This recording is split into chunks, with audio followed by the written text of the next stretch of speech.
사람의 집을 보면 그 사람의 인생이 보입니다. 나는 평생 기업을 세우고 수많은 사람들의 일터와 삼터를 지켜봤습니다. 그 과정에서 한 가지 확신이 생겼습니다.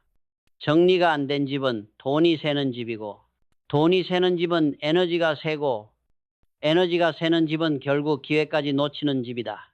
사람들은 흔히 집은 휴식 공간이라고 말합니다. 그러나 나는 조금 다르게 봅니다. 집은 단순한 쉼터가 아니라 그 사람의 사고방식이 그대로 드러나는 공간입니다. 집이 흐트러져 있다면 그 사람의 마음도 선택도 흐트러져 있을 가능성이 높습니다. 1. 돈이 새는 집의 첫 번째 신호, 아무 의미 없는 물건이 쌓여 있는 것. 회사 경영도 마찬가지입니다. 재고가 필요 이상으로 쌓이기 시작하면 두 가지 문제가 생깁니다. 비용이 누적되고 관리 집중도가 떨어지고 결국 필요한 순간에 필요한 것을 찾기 어렵습니다. 사람들의 집도 다르지 않습니다. 나는 많은 집을 보면서 한 가지 공통점을 발견했습니다. 정리가 안 되는 사람들은 물건을 내가 가진 자산이라고 착각한다. 그러나 실제로는 그 물건들이 가장 큰 누수다. 책을 예로 들어봅시다. 요즘 많은 사람들이 자기 개발을 위해 책을 산다고 합니다. 하지만 진짜 문제는 여기 있습니다. 읽지 않는 책, 한 번도 펼치지 않은 책, 언젠가 읽겠지라는 마음으로 방치된 책들. 이 책들은 자산이 아니라 부채입니다. 돈이 묶이고 공간이 묶이고 정신이 묶입니다. 나는 경영할 때 항상 말했습니다. 사용되지 않는 자원은 자산이 아니다. 움직이지 않는 자본은 기회비용의 낭비다. 집도 동일한 원리로 움직입니다. 책, 가전제품, 화장품, 옷. 만약 당신이 6개월도 손대지 않았다면 그건 당신의 삶에 기여하지 않는 물건입니다. 이 정리는 성격이 아니다. 기술이다. 많은 사람들이 이렇게 말합니다. 저는 원래 성격이 정리를 못해요. 나는 그 말에 동의하지 않습니다. 정리는 기질의 문제가 아니라 기술의 문제입니다. 기술은 다음의 구조를 갖습니다. 배우면 늘고, 반복하면 숙련되고, 숙련되면 부담이 줄고, 부담이 줄면 자연스럽게 습관이 됩니다. 정리를 못하는 사람들은 정리를 못하는 성격이 아니라 단지 정리를 배운 경험이 없는 것입니다. 기업 경영에서도 능력 없는 사람은 없습니다. 다만 배운 적이 없을 뿐입니다. 정리도 마찬가지입니다. 3.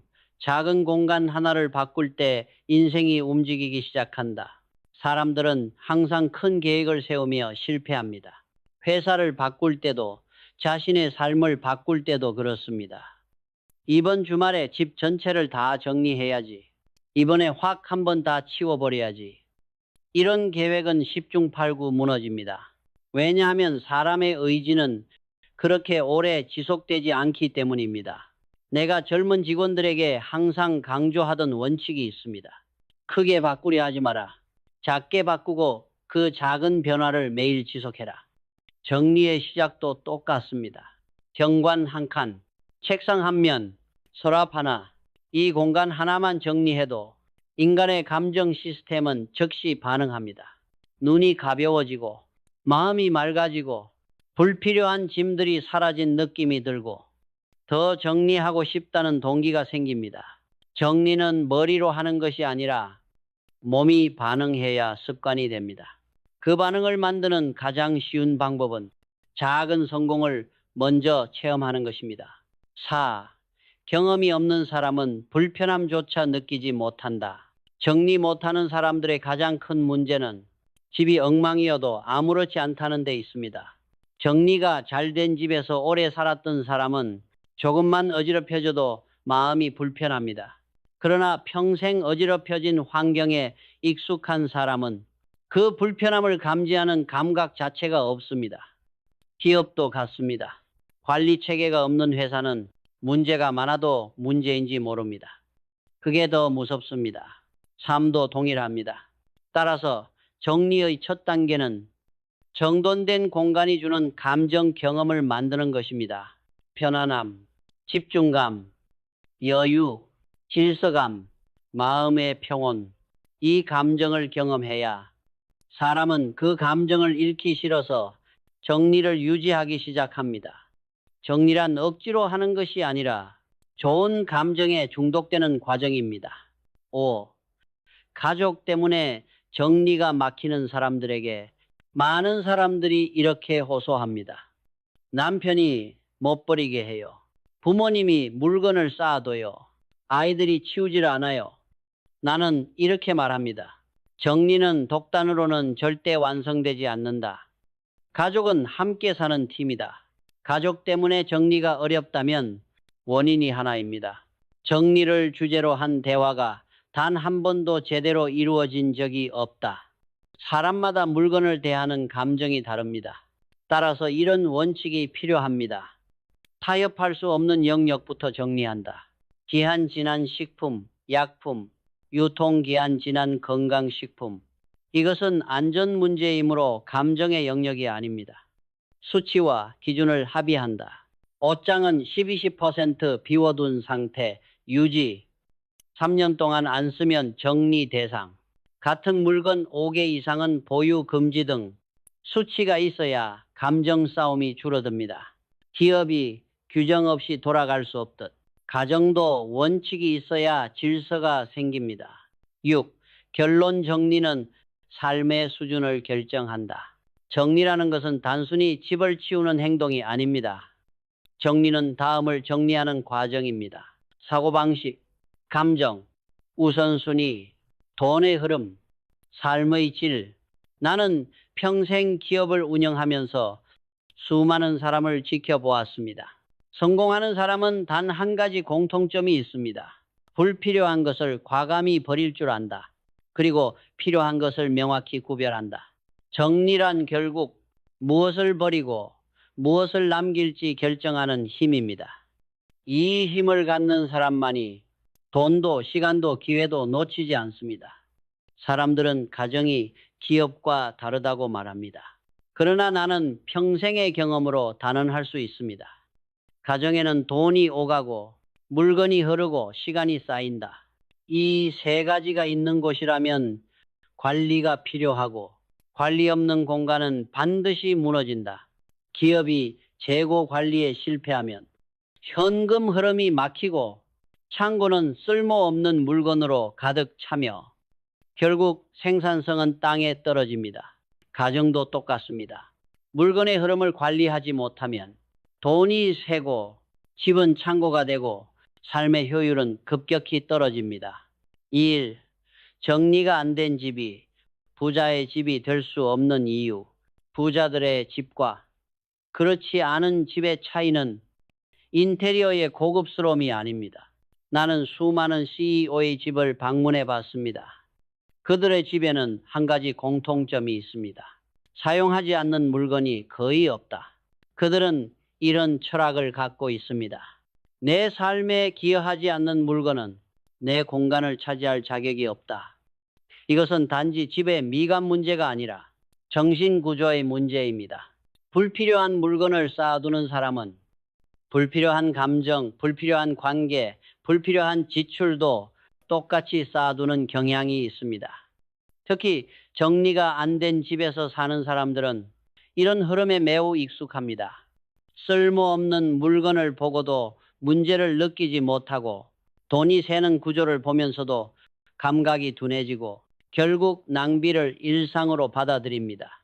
이런 구조에서 부가 축적되기란 현실적으로 거의 불가능합니다. 2. 집안에 보이지 않는 비용이 인생을 흔든다. 많은 사람들은 눈에 보이는 돈만 계산합니다. 월세, 전기세, 카드값, 교육비. 그러나 정리되지 않은 집에서 새는 돈은 이런 공식 지출보다 훨씬 큽니다. 단지 눈에 보이지 않을 뿐입니다. 내가 수많은 가정을 분석하며 내린 결론은 이렇습니다. 정리되지 않은 집은 거대한 누수 구조다. 예를 들면 중복 구매 비용, 옷이 어디 있는지 몰라서 또 산다. 도구가 어디 있는지 몰라서 또 산다. 식재료가 썩어 있어서 새로 사야 한다. 시간 비용. 물건을 찾느라 하루 10분씩 낭비하면 1년에 무려 60시간이다. 이는 2달의 주말과 맞먹는다. 감정 비용. 어지러운 공간은 뇌를 피로하게 만든다. 집중력이 떨어지고 사소한 갈등이 늘어난다. 건강 비용. 유통기한 지난 음식, 먼지, 쌓인 물건은 알레르기 스트레스 불면을 유발한다. 이 모든 비용이 쌓이면 결과적으로 가정의 경제력은 떨어지고 삶의 질은 저하된다.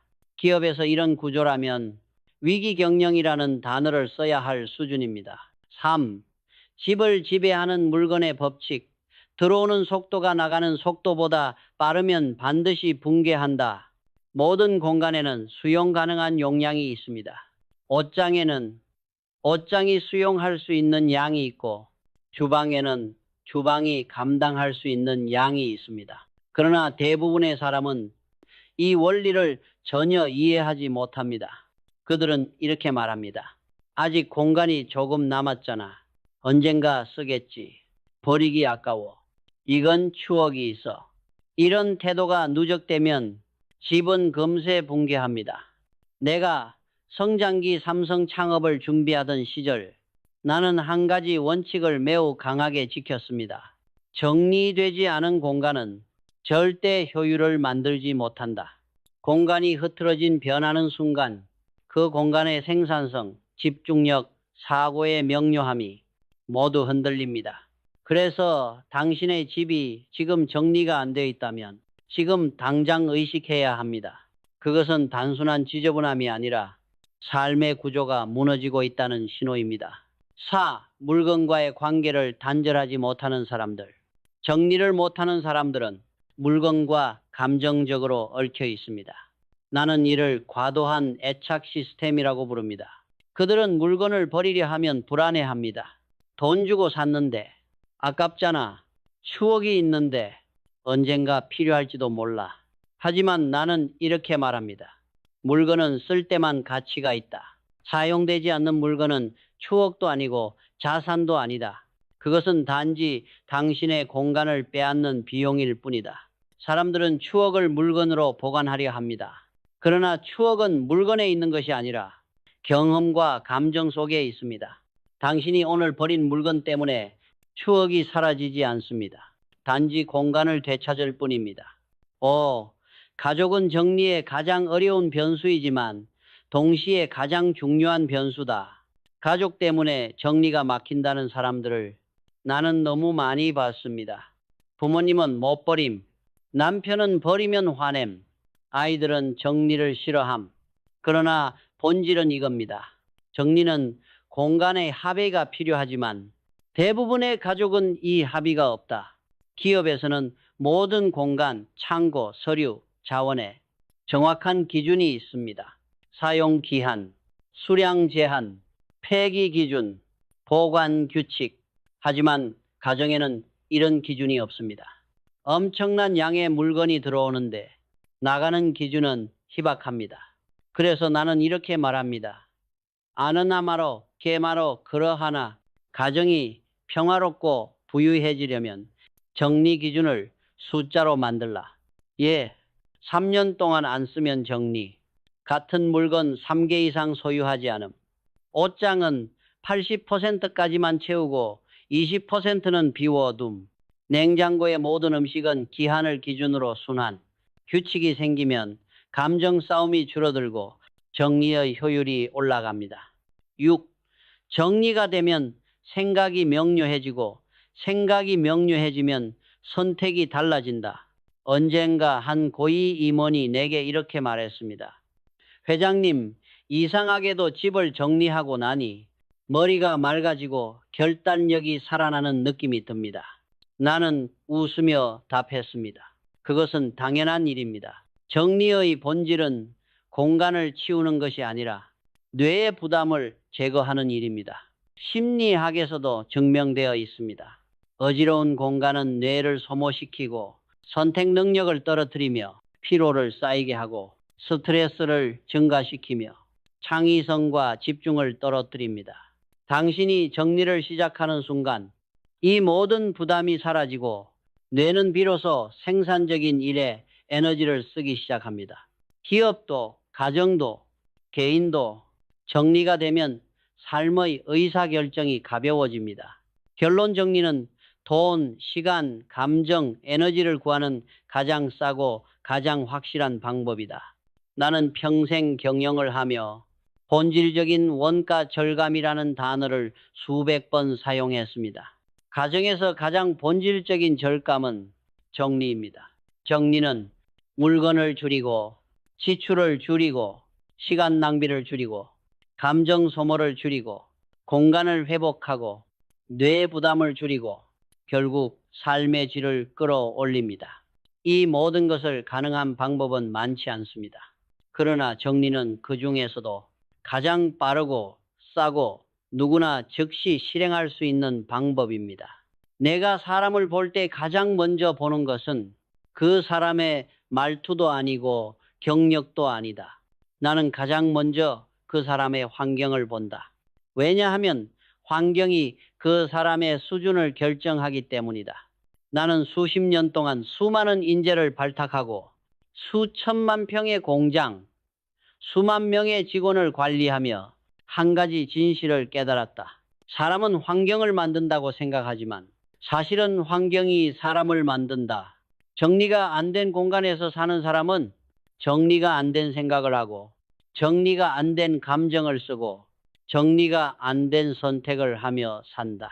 그것이 실패의 시작이다. 1. 어지러운 환경은 성공의 적이다. 만약 당신이 지금 삶에서 변화, 성장, 성취를 원한다면 가장 먼저 바꿔야 할 것은 목표가 아니라 환경이다. 사람들은 성공을 결심하고도 왜 오래 가지 못할까? 그 이유는 단순하다.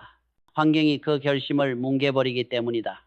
어지러운 환경은 사람의 의지를 조용히 그러나 확실히 약화시킨다. 시야가 복잡해지고 뇌 처리 용량이 줄고 피로는 빨리 오고 감정은 예민해지고 집중력은 떨어지고 선택은 흐릿해지고 작은 실수가 반복된다.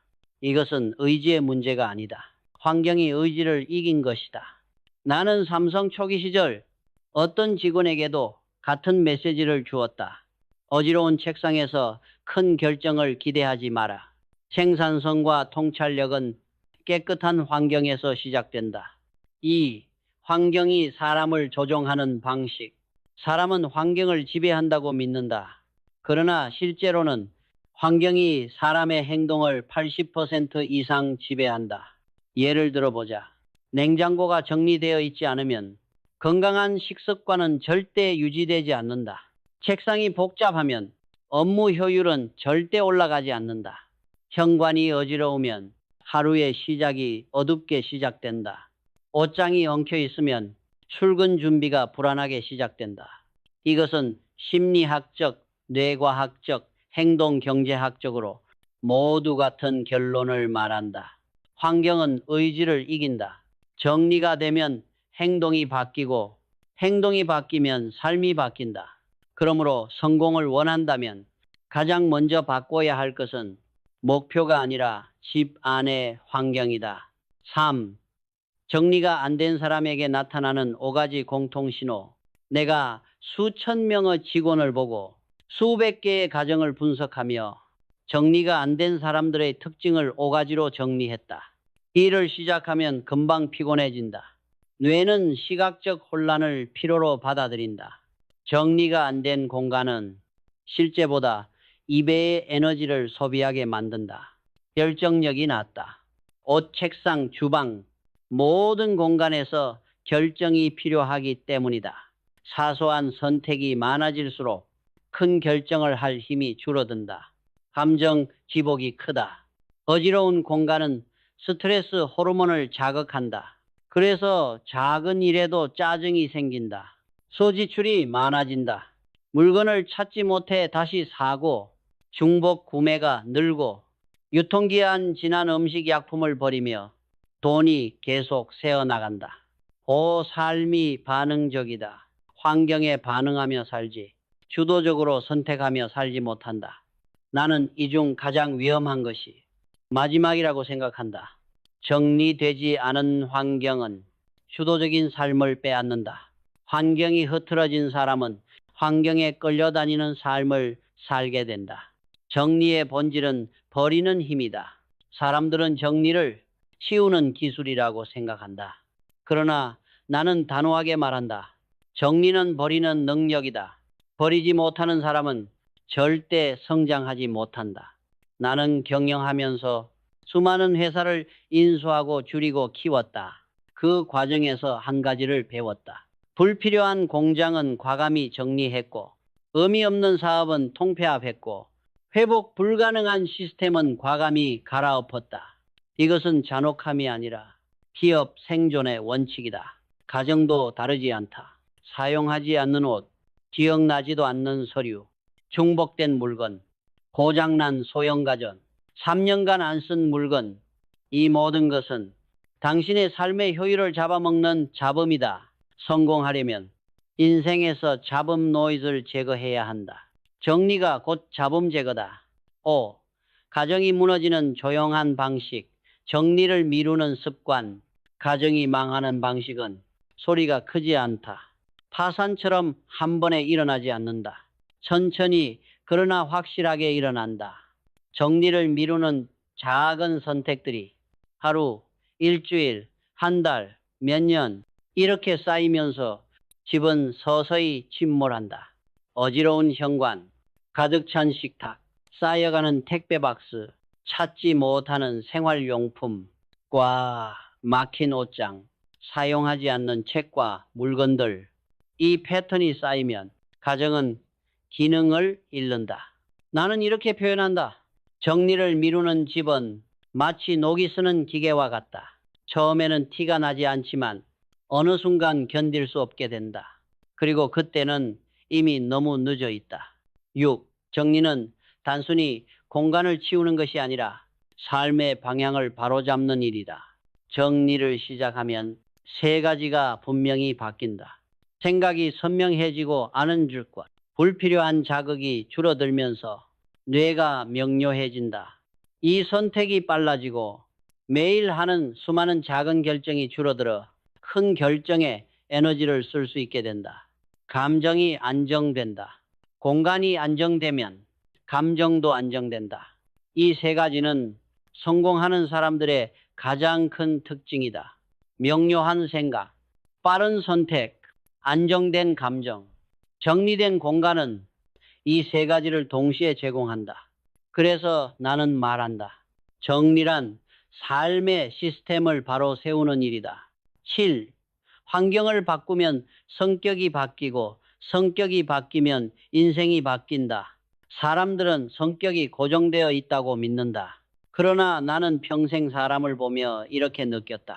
환경이 바뀌면 사람은 놀라울 만큼 빨리 변한다. 사람의 성격은 환경에서 오는 자극의 패턴으로 만들어지기 때문이다. 깨끗한 공간은 차분함을 만든다. 여유 있는 공간은 집중력을 만든다. 규칙적인 공간은 안정감을 만든다. 가벼운 공간은 추진력을 만든다. 따라서 정리는 단순한 청소가 아니라 성격을 바꾸는 작업이다. 그리고 성격이 바뀌면 삶에서 가장 큰 변화가 일어난다. 기업에서든 가정에서든 변화는 항상 환경에서 시작된다. 결론 사람을 바꾸려 하지 말고 환경을 바꾸라. 수많은 사람들이 자신을 바꾸겠다고 결심한다. 그러나 결심만으로는 아무것도 바뀌지 않는다. 내가 경영하면서 내린 결론은 단순했다.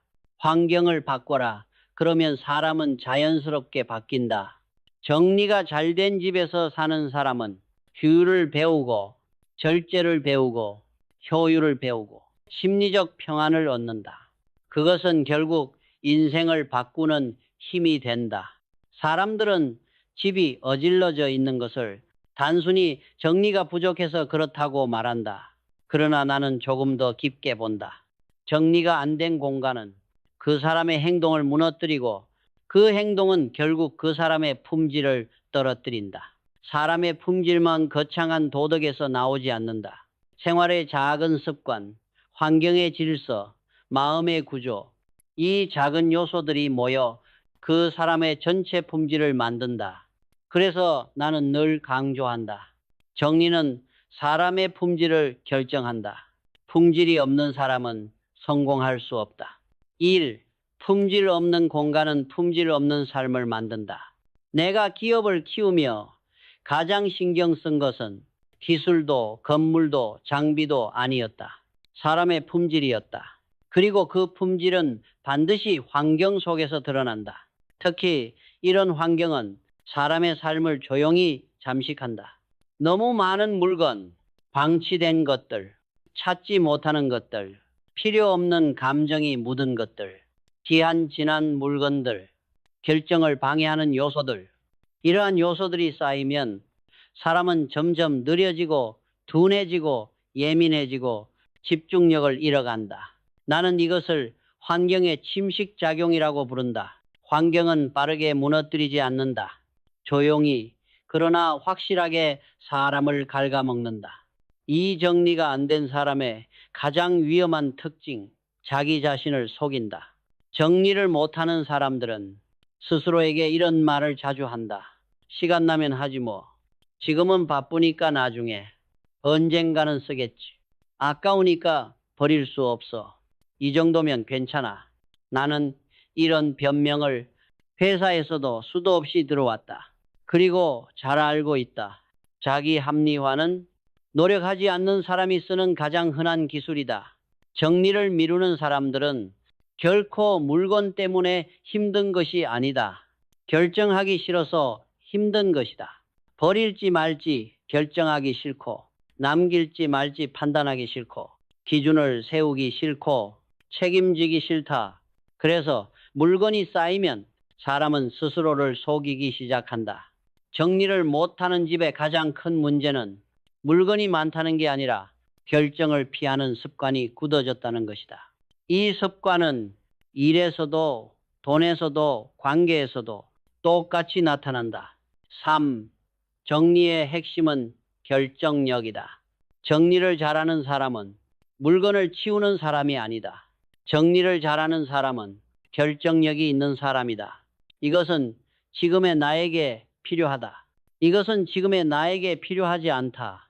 이것은 내 삶의 목표에 기여한다. 이것은 내 삶을 방해한다.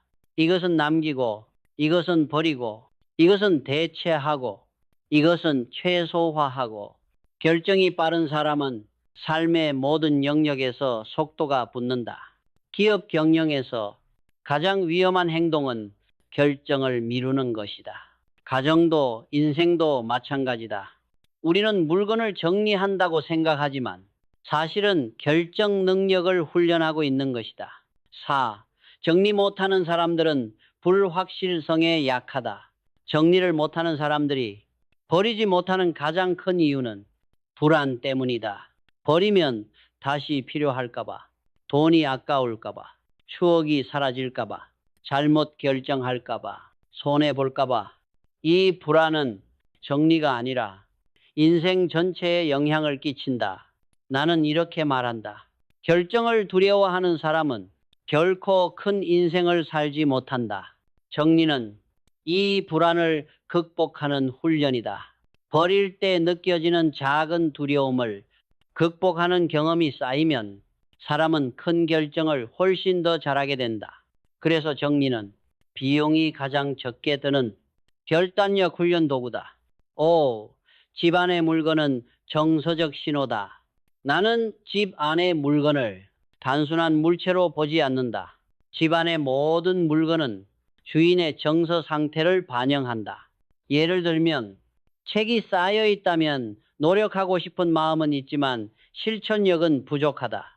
사용하지 않는 옷이 많다면 과거의 자아에 붙들려 있다. 빈 상자, 빈 병이 많다면 언젠가의 가능성에 집착한다. 고장난 물건을 두면 미뤄두는 성향이 강하다. 가득 찬 냉장고라면 통제력보다 감정 소비가 앞선다. 이렇게 공간을 보면 그 사람의 성향, 감정, 습관, 사고 패턴이 모두 보인다. 그래서 정리는 단순한 공간 관리가 아니라 심리 치유이자 자아 재구성 작업이다. 6. 정리는 가족 관계의 질을 결정한다. 많은 집에서 갈등의 원인은 돈이 아니다. 성격 차이도 아니다. 대부분의 갈등은 환경적 불일치에서 시작된다. 어떤 사람은 깔끔해야 마음이 편하고 어떤 사람은 쌓아두어야 마음이 안정된다. 이 차이는 빠르게 가족 관계를 소모시킨다. 그래서 나는 이렇게 조언한다. 정리가 안 되는 집의 첫 번째 해결책은 청소가 아니라 대화다. 대화 없이 정리를 강요하면 반발이 생긴다. 대화 없이 물건을 버리면 상처가 남는다. 정리는 기술이고 기술에는 설명과 합의가 필요하다. 무엇을 남기고 무엇을 줄이고 어떤 기준을 세우고 어떤 수량까지 허용할 것인지 이 기준을 가족과 함께 만들면 집은 정리되기 시작하고 가족 관계도 편안해진다. 7. 정리된 집은 명확한 삶을 만든다. 정리가 잘 된 집에서는 삶이 세 가지 방향으로 달라진다. 선택이 빨라진다. 물건을 찾는 시간이 줄고 매일 하는 사소한 결정이 단순해진다. 이 감정이 건강해진다. 시각적 피로가 줄어들어 화를 덜 내고 마음의 진동폭이 작아진다. 목표가 명확해진다. 불필요한 물건이 사라지면 삶의 우선순위가 선명해진다. 나는 이것을 환경 기반 의사결정 구조라고 부른다. 환경이 바뀌면 머리가 바뀌고 머리가 바뀌면 삶이 바뀐다. 결론 정리는 인간의 품질을 복구하는 과정이다. 정리는 단순히 물건을 버리는 일이 아니다. 정리는 인간의 품질을 회복하는 작업이다. 책임감, 판단력, 절제, 집중력, 결단력, 미래 지향성, 이 모든 품질은 정리에서 시작한다. 그래서 나는 이렇게 말한다. 정리가 되지 않은 사람은 아직 준비된 사람이 아니다. 정리를 시작하는 순간 준비된 인생이 열린다. 사람들은 정리를 이야기하면 물건 몇 개 버리는 일 정도로 가볍게 생각한다. 그러나 나는 정리를 훨씬 깊은 개념으로 본다. 정리는 공간을 비우는 일이 아니라 삶의 가능성을 비우는 일이다. 사람이 새로운 것을 받아들이려면 기존의 무엇인가를 내려놓아야 한다. 이것은 기업에서도 인간의 성장에서도 절대적인 진리다. 1. 버리지 못하는 사람은 결국 성장을 포기한 사람이다. 정리를 못하는 사람들은 항상 자신을 이렇게 합리화한다. 언젠가는 필요할 거야. 돈 주고 샀으니 아깝지. 지금 버리기엔 너무 이르다. 혹시 모르니까 남겨둘게. 그러나 나는 단호하게 말한다. 버리지 못한다는 말은 앞으로도 성장할 의지가 없다는 말과 같다. 물건은 기억을 붙잡아 두고 기억은 과거를 붙잡아 두며 과거는 가능성을 억압한다. 기업 경영에서 가장 위험한 순간은 새로운 전략을 세울 때가 아니다. 무엇을 버릴지 결정하지 못할 때다. 가정도 똑같다. 버리지 못하는 집은 새로운 삶을 받아들일 공간이 없다. 공간이 없으면 변화가 들어오지 못한다. 이 무엇을 버릴지 모르는 이유는 현재의 나가 분명하지 않아서다. 사람들이 물건을 못 버리는 가장 큰 이유는 물건이 아까워서가 아니다. 가장 큰 이유는 이것이다. 지금의 내가 무엇을 필요로 하는 사람인지 몰라서. 정리가 잘 되는 사람은 명확한 기준을 가지고 있다. 나는 어떤 삶을 원한다. 나는 어떤 물건을 써야 한다. 나는 어떤 습관을 만들고 싶다. 나는 어떤 사람이 되고 싶다. 그래서 필요 없는 물건을 보면 주저하지 않는다. 반대로 정리가 안 되는 사람은 현재 자신이 모호하다. 자신이 삶에서 무엇을 원하는지 선명하게 알지 못한다. 그래서 버릴지 말지 결정할 때 항상 흔들린다. 버림의 기준은 물건이 아니라 나의 방향성이다. 방향이 명확하면 물건을 버리는 일은 흔들리지 않는다. 3. 미래의 나를 위해 버리지 않고 과거의 나를 위해 쌓아둔다. 정리가 안 된 집을 보면 항상 같은 패턴이 있다. 집안의 대부분의 물건은 지금의 나를 위한 것이 아니다. 과거의 나를 위한 것이다. 과거의 취향, 과거의 체형, 과거의 생활 방식, 과거의 감정, 과거의 꿈, 과거의 습관, 이 물건들은 더 이상 지금의 나에게 도움이 되지 않는다. 그런데도 사람들은 미래보다 과거를 더 지키려 한다. 나는 이렇게 말한다. 과거를 쌓아두는 사람은 미래를 잃을 수밖에 없다. 기업이 오래된 방식을 고수하면 시장을 잃는다. 사람이 오래된 물건을 붙잡으면 삶의 속도를 잃는다. 정리는 미래를 위한 공간을 확보하는 행동이다. 4. 버림은 자유를 되찾는 과정이다. 많은 사람들이 물건이 많으면 안정감을 느낀다고 착각한다. 하지만 실제로는 물건이 많을수록 걱정이 많아진다. 이걸 어디에 둬야 하지? 나중에 써야 하는데. 버리면 어떡하지? 정리해야 하는데 귀찮네. 물건이 늘어날수록 결정해야 할 일이 늘어나고 결정이 늘어날수록 사람의 두뇌는 피로해진다. 그 결과 사람은 자유를 잃는다. 선택의 자유, 시간의 자유, 감정의 자유, 움직임의 자유. 물건이 많다는 것은 자유를 묶는 족쇄와 같다. 그래서 나는 이렇게 말한다. 버림은 자유를 되찾는 일이다. 공간이 가벼워지면 사람의 마음도 가벼워진다. 마음이 가벼워지면 움직임도 가벼워진다. 5. 버리지 못하는 집의 3가지 핵심 문제. 내가 수많은 사람의 집을 보며 느낀 것은 버리지 못하는 집에는 항상 3가지 치명적 문제가 있다는 것이다. 우선순위가 사라진다. 모든 물건이 중요한 것처럼 보이기 때문에 진짜 중요한 것을 놓친다. 이 감정 에너지가 계속 소모된다. 물건 하나하나가 미완의 결정이기 때문이다. 이 결정의 잔재가 감정을 빨아들인다. 삶의 속도가 느려진다. 어지러운 환경은 결정 속도를 떨어뜨리고 반응적인 삶을 만들기 때문이다. 이 3가지는 사람의 성장에 치명적이다. 6. 버리는 것이 중요한 이유는 단 하나, 속도 때문이다. 현대 사회에서 가장 중요한 경쟁력은 돈도 지식도 스펙도 아니다. 속도다. 빠르게 배우고 빠르게 실수하고 빠르게 수정하고 빠르게 선택하고 빠르게 움직이는 사람. 이런 사람만이 급변하는 시대에서 살아남을 수 있다. 물건이 많으면 속도가 떨어진다. 물건은 사람의 움직임을 늦추고 결정을 늦추고 머리를 무겁게 만든다. 버림은 속도를 회복시키는 기술이다. 그래서 나는 정리를 단순한 청소로 보지 않는다. 정리는 속도를 만드는 기술이다. 속도는 경쟁력이고 경쟁력은 사람의 미래다. 7. 결론 버림은 용기이며 그 용기가 삶의 질을 결정한다. 버린다는 것은 두려움을 이겨내는 일이다. 손해볼까봐, 아까울까봐, 기억이 사라질까봐, 필요할까봐, 실수할까봐. 이 모든 불안은 정리의 순간에 드러난다. 그 불안을 이겨내는 사람이 성장한다. 그래서 나는 말한다. 버릴 줄 아는 사람만이 무엇을 얻을 수 있다. 정리는 물건을 줄이는 일이 아니다. 정리는 두려움을 줄이는 일이다. 정리는 가능성을 여는 일이다. 버린 만큼 삶은 넓어지고 기회는 들어오고 마음은 가벼워지고 삶의 방향은 선명해진다. 사람들은 정리를 하면 집이 깔끔해지고 복이 좋아진다고 말한다. 그러나 나는 정리를 그런 단순한 미간의 문제로 보지 않는다. 나는 경영을 하며 평생 강조했다. 경영의 핵심은 통제력이다.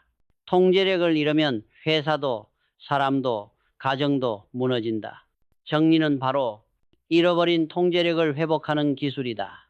1. 통제력을 잃은 사람의 특징. 내가 수천 명의 직원을 관리하며 관찰한 것은 통제력을 잃은 사람에게 공통되는 특징이 있다는 점이다.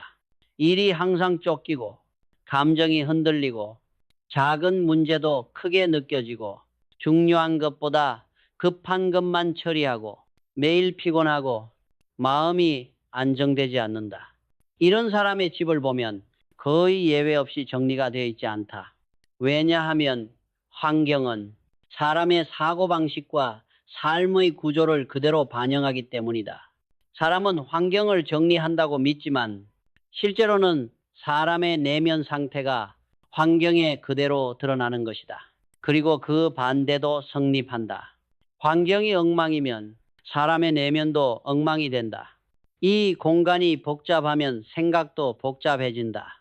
사람들은 집이 복잡해서 머리가 복잡하다고 말한다. 하지만 나는 이렇게 말한다. 머리가 복잡하니 집이 복잡해지는 것이다. 그리고 집이 복잡해지면 머리는 더 복잡해진다. 이것은 악순환이다. 환경이 산만하면 뇌는 불필요한 자극을 계속 받는다. 문이 열릴 때마다 보이는 어지러움, 책상 위에 놓인 미해결 문제, 바닥에 놓인 잡동사니, 가득 찬 옷장, 냉장고 속 귀한 진한 음식들, 이 모든 것이 뇌를 자극한다. 자극이 많아질수록 뇌의 통제력은 떨어진다. 그래서 어지러운 집에 사는 사람들은 감정이 쉽게 흔들리고 작은 일에도 예민해지고 선택 능력이 떨어진다. 정리가 필요한 이유는 깨끗해 보이기 위해서가 아니라 뇌의 안정 상태를 회복하기 위해서다. 암 통제력을 되찾는 첫 단계는 내가 통제해야 할 것과 포기해야 할 것을 구분하는 것이다. 사람들은 모든 것을 붙잡으려 하기 때문에 통제력을 잃는다. 돈, 인간관계, 물건, 감정, 기회, 기억 모두 붙잡으려 하다 보니 손에 들린 것은 많지만 실제로 통제되는 것은 없다. 나는 경영을 하며 수없이 이 원칙을 증명해 왔다. 모든 것을 통제하려는 회사는 망한다. 통제해야 할 것만 통제하는 회사가 산다. 정리도 같다. 정리는 수많은 물건 중에서 통제할 수 있는 것만 남기고 나머지는 포기하는 행위다. 통제할 수 없는 것을 버리는 순간 사람은 비로소 자신의 삶을 다시 움직일 수 있게 된다. 4. 물건이 많을수록 통제력은 약해진다. 물건이 많다는 것은 그만큼 신경 써야 하는 요소가 많다는 뜻이다. 물건 하나에는 다음과 같은 관리 요소가 붙는다. 보관, 청소, 이동, 정리, 분류, 유지 보수, 결정, 감정적 부담. 물건이 많아질수록 이 부담은 기하급수적으로 증가한다. 그래서 나는 이렇게 말한다. 물건을 줄인다는 것은 인생의 변수를 줄이는 일이다. 모든 변수는 사람의 에너지를 소모하고 통제력을 약화시킨다. 물건이 적을수록 사람은 행동이 빨라지고 집중력이 강해지고 결정이 명확해지고 삶의 흐름이 부드러워진다. 5. 정리는 에너지 누수를 막는 행위다. 정리가 안 된 집에서는 에너지가 새어나간다. 에너지가 새는 가장 흔한 지점은 다음과 같다. 물건을 찾느라 시간을 쓰는 순간, 보관할 공간을 찾느라 스트레스를 받는 순간, 버릴지 말지 고민하며 감정이 소모되는 순간, 집이 어지러워 보이며 자존감이 깎이는 순간, 정리를 미루며 죄책감을 느끼는 순간, 이 누수가 반복되면 사람은 의지가 약해지고 삶의 추진력을 잃는다. 정리는 이 누수를 막아 삶의 에너지를 다시 한 곳으로 모아준다. 이것이 바로 가장 강력한 통제력 회복이다. 6. 정리된 집은 주도적인 삶을 가능하게 한다. 정리가 잘 된 집에 사는 사람들은 삶의 방식을 다음과 같이 바꾼다. 반응적인 삶에서 주도적인 삶으로 물건과 상황에 끌려다니지 않고 스스로 판단하고 선택한다. 이 감정 중심 삶에서 원칙 중심 삶으로 버릴지 말지를 감정이 아니라 원칙으로 결정한다. 복잡한 삶에서 단순한 삶으로 단순함이 깊이를 만든다. 단순함이 속도를 만든다. 단순함이 집중력을 만든다. 정리는 단순함을 회복하는 가장 빠른 길이다. 7. 정리는 내 삶의 주인이 되는 긴 과정이다. 정리를 통해 사람이 변화하는 과정은 다음과 같이 진행된다.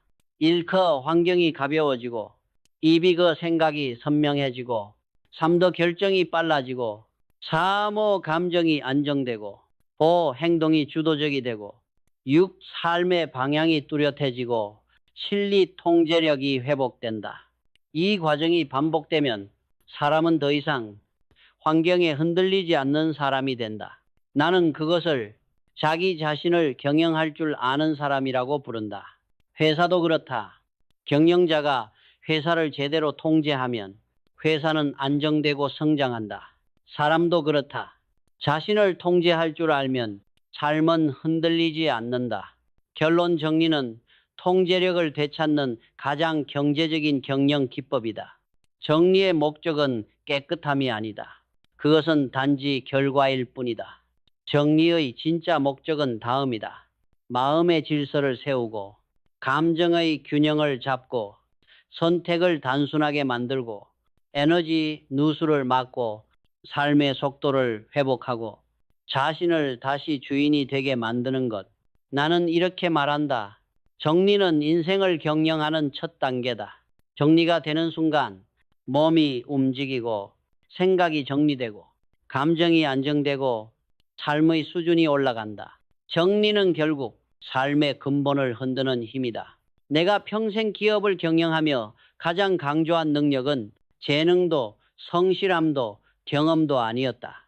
나는 늘 이렇게 말했다. 선택이 빠르고 정확한 사람이 결국 이긴다. 인생도 경영도 관계도 결국 선택의 누적이다. 그런데 정리가 안 된 집에서 사는 사람들은 이 중요한 능력을 잃어버린다. 왜일까? 정리가 안 된 환경은 사람의 선택 시스템을 마비시키기 때문이다. 1. 혼란스러운 집은 잘못된 선택을 부른다. 정리가 안 된 집에서는 사람의 선택 능력이 무너진다. 불필요한 것에 시선이 빼앗기고 해야 할 일을 놓치고 지켜야 할 순서를 잃고 중요한 것을 구분하지 못한다. 이것이 반복되면 사람은 선택을 두려워하게 된다. 기업에서 이런 직원은 항상 작은 결정 앞에서 머뭇거린다. 그리고 결국 중요한 일도 놓치게 된다. 집도 마찬가지다. 어지러운 환경은 사람을 반응형 인간으로 만든다. 물건에 반응하고 감정에 반응하고 문제에 반응하고 상황에 끌려다닌다. 반응하며 사는 사람은 주도권을 잃는다.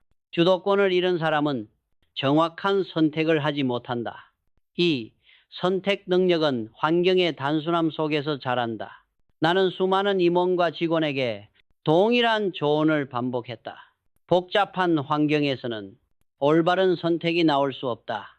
선택 능력은 풍부함 속에서 자라지 않는다. 선택 능력은 단순함 속에서 자란다. 집이 단순해야 머리가 명확해지고 명확해야 선택이 쉬워진다. 정리가 안 된 집에 사는 사람은 항상 이렇게 말한다. 뭘 먼저 해야 하지? 어디서부터 시작해야 하지? 이걸 버려야 할까 말아야 할까? 지금 뭐가 중요한지 모르겠어. 이것이 바로 환경이 선택 능력을 마비시킨 신호다. 3. 정리는 우선순위 훈련이다. 정리란 결국 우선순위를 결정하는 일이다. 가장 중요한 물건, 지금 필요한 물건, 자주 쓰는 물건, 미래에 도움이 될 물건, 이미 역할이 끝난 물건, 지금의 나와 맞지 않는 물건, 이것들을 구분하는 과정이 바로 우선순위 설정이다. 우선순위를 빠르게 잡는 것은 경영에서도 가장 중요한 역량이다. 집 안에서 우선순위를 잡는 습관이 생기면 사람은 본능적으로 삶 전체에서 우선순위를 잡을 수 있게 된다. 그래서 나는 말한다. 정리를 잘하는 사람은 일도 잘하고 시간도 잘 쓰고 기회도 잘 잡는다. 왜냐하면 이미 우선순위 근육이 발달되어 있기 때문이다. 4. 선택이 느린 사람들의 집에는 공통점이 있다. 나는 많은 가정을 방문하며 흥미로운 사실을 발견했다. 선택이 느린 사람들의 집에는 항상 결정되지 않은 물건이 쌓여 있다. 예를 들면 버릴지 말지 고민 중인 옷, 어디에 둘지 모르는 상자, 미완성의 문서나 종이, 손 보려고 놓아둔 고장난 물건, 읽으려고 산 책, 언젠가 쓸지도 모르는 잡동사니 이 물건들은 모두 미완의 결정이다. 미완의 결정이 쌓이면 사람의 뇌는 부담을 느낀다. 부담이 커지면 새로운 결정을 내릴 여유가 없다. 그래서 선택이 느려지는 것이다. 정리는 미완의 결정을 끝내는 행위다. 5. 선택 능력을 강화하려면 물건을 기준으로 훈련해야 한다. 선택 능력을 강화하는데 가장 쉬운 훈련 도구가 있다. 바로 물건이다. 물건은 감정, 기억, 돈, 습관, 미래가 모두 얽혀 있기 때문에 선택 능력을 훈련하기에 완벽한 대상이다. 훈련은 간단하다. 바로 쓰는 물건 차르사. 남긴다. 이 6개월 동안 쓰지 않은 물건들. 조건부 검토. 1년 이상 한 번도 쓰지 않은 물건. 정리 대상. 언젠가라는 단어가 붙는 물건. 대부분 필요 없는 물건이다.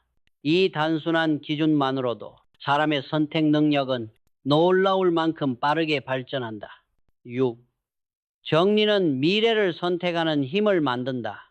정리가 되면 사람은 자연스럽게 다음과 같은 행동 패턴을 보인다. 충동이 줄어든다. 공간이 단순해지면 감정 소비가 줄어든다. 이 선택이 선명해진다. 물건이 줄면 필요한 것이 자연스럽게 보인다. 시간의 질이 올라간다. 선택에 쓰던 에너지가 미래를 설계하는 데 쓰인다. 삶이 계획적으로 변한다. 물건이 정리되면 생각도 정리되기 때문이다. 5. 좋은 선택이 반복된다. 좋은 선택이 쌓이면 좋은 습관이 되고 좋은 습관은 결국 좋은 인생을 만든다. 그래서 나는 말한다. 정리는 미래를 선택하는 힘을 기르는 과정이다. 7. 선택 능력은 결국 자기 책임에서 나온다. 사람이 선택을 두려워하는 이유는 책임을 지기 싫어서다. 잘못될까봐, 손해볼까봐, 후회할까봐, 비난받을까봐. 그래서 선택을 미루고 물건도 버리지 못한다. 나는 수없이 많은 인재와 수없이 많은 실패자를 보며 깨달았다. 책임을 회피하는 사람은 반드시 선택을 두려워한다. 정리는 작지만 확실한 책임이다. 오늘 버린 물건 하나가 당장 인생을 바꾸지는 않는다. 하지만 책임을 지는 감각을 일깨우고 결정하는 근육을 키운다. 이 작은 결정들이 결국 큰 결정을 만든다. 결론 정리는 선택 능력을 회복시키는 가장 강력한 훈련이다. 정리는 물건을 줄이는 일이 아니다. 정리는 선택의 역량을 되살리는 과정이다.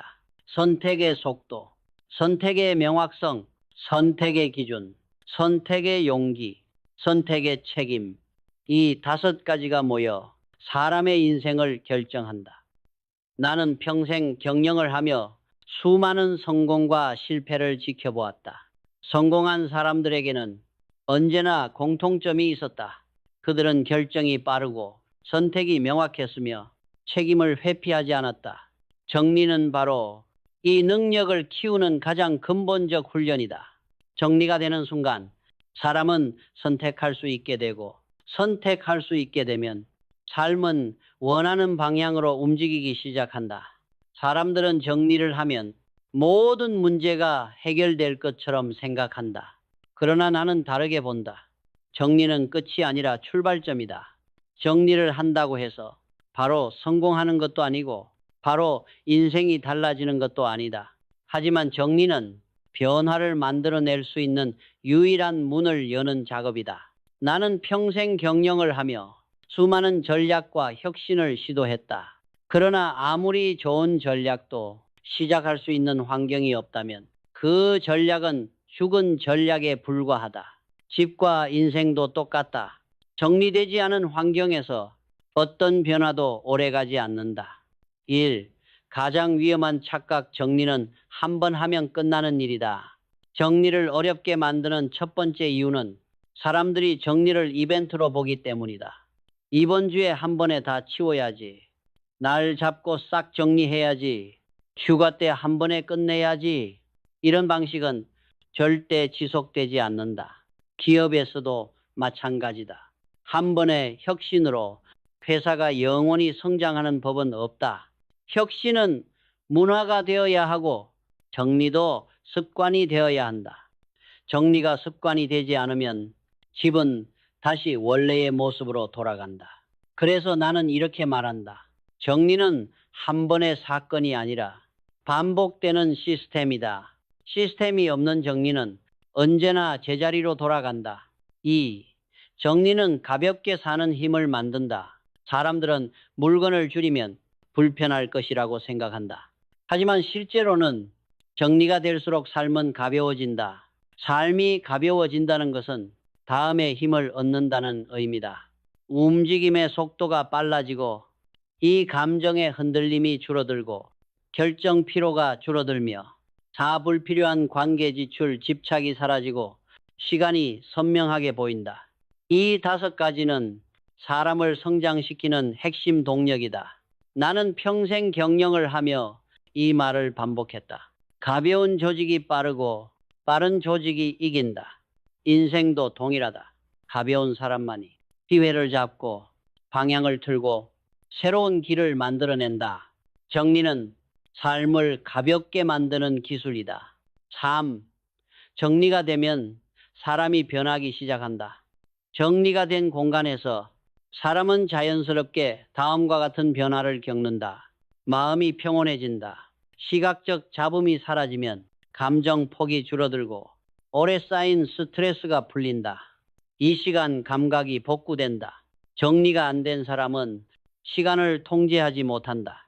그러나 공간이 단정해지면 해야 할 일이 눈에 보이고 시간의 질이 올라간다. 목표가 선명해진다. 불필요한 물건이 사라지면 삶에서 중요한 것이 드러난다. 집중력이 회복된다. 공간이 단순해질수록 뇌의 에너지가 핵심 활동에 집중된다. 작은 성공이 쌓이기 시작한다. 정리의 결과는 눈에 보이기 때문에 동기부여가 즉시 일어난다. 이 작은 성공이 큰 성공의 기반이 된다. 정리의 마지막 단계, 삶의 방향을 바꾸는 것. 정리의 1단계는 물건을 줄이는 것, 2단계는 습관을 만드는 것, 3단계는 공간을 설계하는 것, 그리고 마지막 단계는 이것이다. 삶의 방향을 다시 설정하는 것. 정리란 삶의 공백을 만드는 과정이다. 그 공백은 새로운 기회를 위한 자리이며 새로운 배움이 들어올 공간이고 새로운 인연이 들어설 여유이며 새로운 자신을 만들어낼 틀이다. 정리된 집은 단순히 깨끗한 공간이 아니라 삶의 방향을 잡아주는 나침반과 같다. 정리는 집을 바꾸는 것이 아니라 관점을 바꾸는 일이다. 정리를 하면 사람들은 집이 변했다고 말한다. 그러나 진짜 변한 것은 집이 아니라 그 집을 바라보는 사람의 관점이다. 관점이 바뀌면 다음의 일이 벌어진다. 소비를 신중하게 하고 시간 사용이 달라지고 관계에서 거리를 조정하고 일이 선명해지고 감정이 줄고 정체되어 있던 삶이 다시 움직인다. 정리는 관점을 바꾸는 도구이며 관점이 바뀌면 삶의 모든 구조가 다시 설계된다. 6. 가장 정리하기 어려운 것은 물건이 아니라 자기 자신이다. 정리의 가장 깊은 단계에서 사람들은 알게 된다. 가장 정리하기 어려운 것은 물건이 아니라는 사실이다. 습관, 집착, 감정, 두려움, 미련, 과거의 자아, 바뀌지 않는 사고방식, 이것들이 진짜 정리해야 할 대상이다. 나는 수많은 사람을 보며 느꼈다. 물건을 버리기 시작하는 순간 사람은 자신을 버리기 시작한다. 버려야 할 낡은 사고, 버려야 할 낡은 감정, 버려야 할 낡은 습관. 정리는 결국 자기 자신을 새롭게 만드는 일이다. 7. 결론, 정리는 인생의 가장 강력한 재편성 도구다. 정리는 단순한 기술이 아니다. 정리는 심리학, 철학, 경영학, 습관공학, 인간관계를 모두 아우르는 복합적 능력이다. 정리가 잘 되는 사람은 삶 전체를 재편성할 수 있다. 왜냐하면 정리는 다음을 모두 바꾸기 때문이다. 환경, 사고방식, 감정 구조, 시간 구조, 소비 구조, 선택 구조, 인간관계, 미래 설계. 삶은 결국 구조가 지배한다. 정리는 그 구조를 다시 세우는 기술이다. 그래서 나는 말한다. 정리된 집은 끝이 아니라 새 인생을 시작하는 출발점이다. 깨끗함의 문제가 아니라 가능성의 문제다. 정리를 끝낸 사람은 드디어 새로운 나를 받아들일 준비가 된 사람이다.